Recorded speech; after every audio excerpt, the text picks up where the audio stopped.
আমাদের বুঝতে হবে যে সর্বপ্রথম মুসলমানদের জন্য আলাদা ভূখণ্ডের কথা কে বলেছিলেন? সর্বপ্রথম মুসলমানদের নিরাপদ ভূখণ্ডের জন্য কথা বলেছিলেন আমাদের এক মাওলানা আশরাফ আলী থানভী রহমতুল্লাহ আলাইহি। উনি বলেছিলেন মুসলমানদের রক্তের নিরাপত্তা দেওয়ার জন্য, মুসলমানদের জীবনের নিরাপত্তা দেওয়ার জন্য কশ্চিনকালেও হিন্দুদের সাথে থাকা যাবে না, মুসলমানদের আলাদা ভূখণ্ড লাগবে। হতে পারে 1000 মাইল দূরে পশ্চিম পাকিস্তান, কিন্তু পশ্চিম পাকিস্তানের সাথে আমাদের থাকতে হবে। পরবর্তী 71 সালে আমরা ভাগ হয়েছি, আমাদের উপর জুলুম করা হয়েছে। মুসলমান কোন সময় কারো আধিপত্য মানে না, মুসলমান কারো গোলামি করতে পারে না। মুসলমান পাকিস্তানের গোলামি করে নাই, ভারতের গোলামিও করে নাই। সামনে বলতে চাই, যদি কেউ বাংলাদেশে ওয়াশিংটনের দাসত্ব প্রতিষ্ঠা করতে চায়, বুকের রক্ত দিয়ে প্রতিহত করবো ইনশাআল্লাহ। 1971 সালে আমরা দেশ ভাগ হয়েছি, কিন্তু বাংলাদেশ কিন্তু মুসলিম সংখ্যাগরিষ্ঠ দেশ। যদিও আমাদের আপা চেয়েছিলেন বাংলাদেশকে ভারতের অঙ্গরাজ্য করতে, কিন্তু মুসলমানরা সেটা করতে দেয় নাই। মুসলমানরা আপাকে ভারতে পাঠিয়ে দিয়েছে, তো তুমি মোদির কাছে গিয়ে ওই হিন্দুত্ববাদ কায়েম করো। এই জন্য মুসলমানের দেশ বাংলাদেশ, এই দেশে আমরা নিরাপদে বসবাস করি। গরু খাইলে কেউ আমাদেরকে মারে না, মসজিদে নামাজ পড়লে কেউ আক্রমণ করে না, নামাজ পড়লে কেউ আক্রমণ করে না, ওয়াজ মাহফিল করলে কেউ আক্রমণ করে না। এই শুকরিয়া আমাদের থাকতে হবে। এই দেশ আমাদেরকে যারা প্রতিষ্ঠা করে দিয়ে গিয়েছেন, সেই আলেম উলামাদেরকে আমাদেরকে শ্রদ্ধা করতে হবে।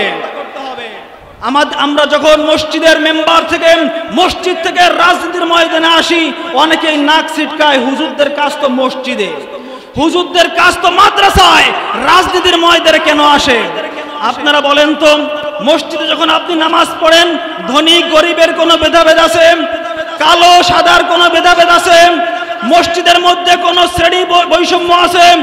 সুতরাং যেই ইমাম সমস্ত বৈষম্য দূর করে মসজিদকে নিয়ন্ত্রণ করে, সেই ইমাম যদি রাষ্ট্রের নেতৃত্ব নেয়, সমস্ত বৈষম্য দূর হয়ে যাবে। যদি সেই ইমাম রাষ্ট্রের দায়িত্ব নেয়, তাহলে সমস্ত দুর্নীতি বন্ধ হয়ে যাবে। আমাদেরকে বলা হয় হুজুররা দেশ চালাতে পারবে না, আমরা স্পষ্ট বলি আমরা পারবো না। আমরা দুর্নীতি করতে পারবো না, আমরা মানুষকে হত্যা করতে পারবো না, আমরা কোনো মানুষের উপর জুলুম করতে পারবো না, আমরা ভারতের গোলামি করতে পারবো না, আমরা আমেরিকার গোলামি করতে পারবো না, আমরা রাশিয়ার গোলামি করতে পারবো না। আমরা এই জমিনে আল্লাহর দাসত্ব প্রতিষ্ঠা করবো ইনশাআল্লাহ। কচুয়াবাসী, যদি আপনারা আপনাদের শান্তির সমাজ চান, যদি আপনারা মুক্তির রাস চান, যদি আপনারা নিরাপদে বসবাস করতে চান, যদি জাতিগত বৈষম্য দূর করতে চান, যদি গোষ্ঠীগত বৈষম্য দূর করতে চান, যদি অর্থনৈতিক বৈষম্য দূর করতে চান, আপনাদের জন্য মুফতি আনিসুর রহমান কাসেমের বিকল্প কেউ নাই। কারণ আমরা যারা রাজনীতি করি, দীর্ঘ বছর 13 বছর যাবৎ ছাত্র সংগঠন করেছি, ছাত্র সংগঠনের সভাপতি ছিলাম 2 বছর।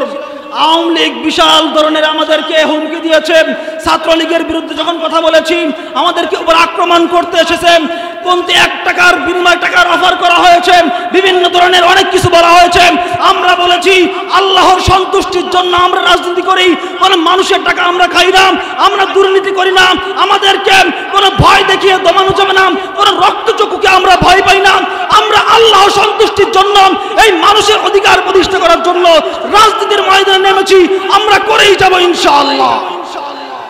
এই জন্য আমরা কচুয়াবাসীকে বলতে চাই, বাংলাদেশ খেলাফত মজলিসের পক্ষ থেকে মুফতি আনিসুর রহমান কাসেমি ভাইকে আপনাদের চাঁদপুর 1 আসনের জন্য মনোনীত করা হয়েছে। সাথে থাকবেন তো ইনশাআল্লাহ? আপনাদের হাতে আপনাদের ভাগ্য। যদি ঠিকমতো আপনারা প্রয়োগ করতে পারেন, সিলটা ঠিকমতো জায়গায় প্রয়োগ করতে পারেন, তাহলে সমস্ত বৈষম্য দূর হবে, সমস্ত দুর্নীতি বন্ধ হবে, সমস্ত টাকা খেয়ে বিচার দেওয়ার যে অনিয়ম, সেই অনিয়ম দূর হবে। কচুয়াবাসীর আগামীর শান্তির সমাজ কামনা করে আমার বক্তব্য এখানে শেষ করছি। আমা আলাইনা ইল্লাল বালাগ।